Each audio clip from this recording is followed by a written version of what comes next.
पन्ना की तमन्ना है कि हीरा मुझे मिल जाए, पन्ना की तमन्ना है कि हीरा मुझे मिल जाए। হ্যালো এভরিওয়ান, তোমরা সবাই কেমন আছো? আশা করছি তোমরা সবাই খুব ভালো আছো, সুস্থ আছো। তো আমরাও মোটামুটি খুব ভালো আছি আর সুস্থ আছি। আর আজকের ভিডিওটা কিন্তু খুবই ইন্টারেস্টিং হতে চলেছে, কারণ হচ্ছে আজকে আমি আমার ননদিনীদের রিকোয়েস্টে বলো বা আবদারে বলো, আজকে আমিও কিন্তু ওদেরকে ফুচকা বানিয়ে খাওয়ালাম, সেটাও কিন্তু একদম নিজের হাতে বাড়িতে।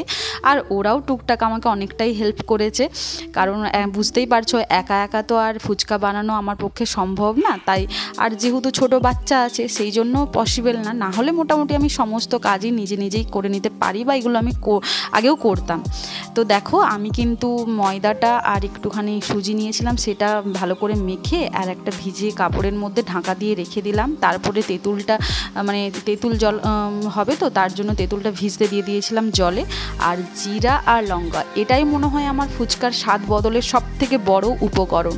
জিরা আর হচ্ছে লঙ্কাটা হালকা আঁচে আমি কড়াইয়ের মধ্যে কিন্তু নেড়ে নিয়েছিলাম।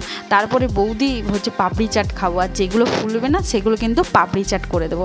সেই জন্য কিন্তু পাপড়ি চাটের জন্য দেখতে পেলে তো আমি কিন্তু একটুখানি ওই তেঁতুলের মানে ওই চাটনি মতো বানিয়ে নিয়েছিলাম।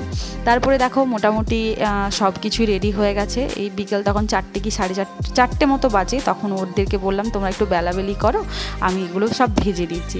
আর তারপরে তো আমার পুচকুর সোনা তো আছেই ওদেরকে ডিস্টার্ব করার জন্য, ও সব সময় ওদের কাছেও থাকে সব সময়। সত্যি কথা বলতে ওরা আছে বলেই না আমার মানে অনেকটা হেল্প হয়, ওরা কিন্তু আমার বাচ্চাটাকে অনেকটা সামলে নেয়, আমি অনেকটা।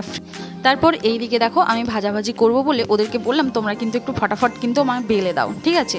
তারপরে কি বলো তো, মানে শুধু ফুচকা না, তারপর আমার বেটুকে একটু খাওয়ানো থাকে, ওকে রেডি করা থাকে, সব কিছু কিন্তু একসাথে করতে হয় বিকেল টাইমটাতে। তারপর কিন্তু আমি দুধ গরম বসিয়ে দিয়েছিলাম ওকে একটু খাওয়ানোর জন্য। ওই বিকেলবেলা একটুখানি দুধ আর ওই মুড়ি গুঁড়ো করে রাখি, তো ওটা একটুখানি খাইয়ে দিলেই হয়। তারপরে দেখো টক জলটা কিন্তু বানিয়ে নিচ্ছি। টক জলের মধ্যে কয়েকটা কিন্তু আমি পুদিনা পাতা দিয়েছি, কারণ পুদিনা পাতা দিলে কিন্তু খুব সুন্দর দেখে টেস্ট আসে। তারপর যেটা আমি লঙ্কা গুঁড়ো আর হচ্ছে জিরে গুঁড়ো মানে বানিয়ে রেখেছিলাম, তো সেটা কিন্তু দিয়ে দিলাম। তারপর একটুখানি পাতিলেবু চেপে তার রসটা কিন্তু দিয়ে দিলাম। ব্যাস আমার এটা কিন্তু টক জল রেডি হয়ে গেল। তারপরে কিন্তু আলুটা যেভাবে যে আরও মেখে নেবে, মানে জানোই তো কীভাবে মাখতে হয়, তার মধ্যেই বা যে যতটা মেশাতে পারবে, যেরকম বাড়িতে থাকবে। আমার বাড়িতে যা যা ছিল আমি কিন্তু তাই দিয়েই বানিয়ে নিয়েছি। একটুখানি ছোলা ভিজানো ছিল, আর শসা দিয়েছিলাম, পেঁয়াজ দিয়েছিলাম, কাঁচা লঙ্কা, ধনে পাতা সব রকম দিয়ে আলুটা কিন্তু আমি মেখে নিয়েছিলাম। আর একটা সত্যি কথা বলতে কি, মানে ওরা থাকলে না আমার খুব ভালোও লাগে, আর একা একা না বানিয়ে কিছু খেতেও ইচ্ছা করে না, কিছু না। কেউ যদি সাথে থাকে, বিশেষ করে তোমার দাদাভাই যখন আসে না, তখন কিন্তু আমি এইসব বানাই ওর জন্য, মানে ও খুব খেতে পছন্দ করে, বিশেষ করে ফুচকা, চাউমিন, রোল এগুলো খুব পছন্দ করে, মোমো, ওই জন্য কিন্তু বানানো হয়। আর তোমার দাদাভাই না থাকলে ওই একা একা আমার একটুও ভালো লাগে না, কিছু না। সেই জন্য কিন্তু মানে ওরা আসলে আর ওরাই তখন আমাকে খুব জোরাজোরি করে, এটা বানাও ওটা বানাও বৌদি। ওদেরই মানে কি বলবো ইচ্ছাতেই আমি কিন্তু বানাই। আর বানানো হলে তো বেশ ভালোই লাগে একসাথে বসে আড্ডা মেরে খেতে। তো আমরা কিন্তু বানিয়ে টানিয়ে সবাই কিন্তু ছাদে চলে গিয়েছিলাম। আর সেদিনে না বিকেলবেলাতে দারুণ হাওয়া দিচ্ছিল, আর ওই মেঘ ঝড় বৃষ্টি আসবে, ওই যেই ঝড়টা আসার কথা তার ঠিক 1-2 দিন আগে আমরা কিন্তু এই ফুচকা পার্টিটা করেছিলাম। তার মধ্যে কিন্তু আমি একটু টক দই আনা করেছি, মানে সব রকম ফ্লেভারই, মানে যাতে আমরা ফুচকাটা খেতে পারি তার জন্য।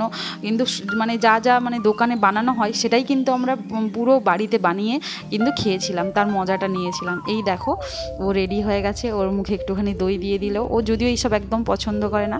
এই দেখো আমাদের লাস্ট হচ্ছে একসাথে গ্রুপ হচ্ছে বলে একটু ভিডিও করি, দেখি এটা আমাদের একটা স্মৃতি হয়ে থেকে যাবে যে আমরা তখন তো তোমরা কে কোথায় বড় হয়ে যাবে পড়াশোনার চাপে, তখন তো তোমরা আর এত সময় দিতে পারবে না, আর তোমাদের আর পক্ষেও সম্ভব না, আমারও পক্ষে সম্ভব না। তখন তোমাদের ভাইঝিও বড় হয়ে যাবে, তো তখন তার পড়াশুনো অনেক কিছু চাপ থাকবে, এখন একটু চাপটা কম। তো এই দেখো আমার বেটুও কিন্তু ফুচকার টেস্ট নিচ্ছে, ও কিন্তু একটু করে খাচ্ছে।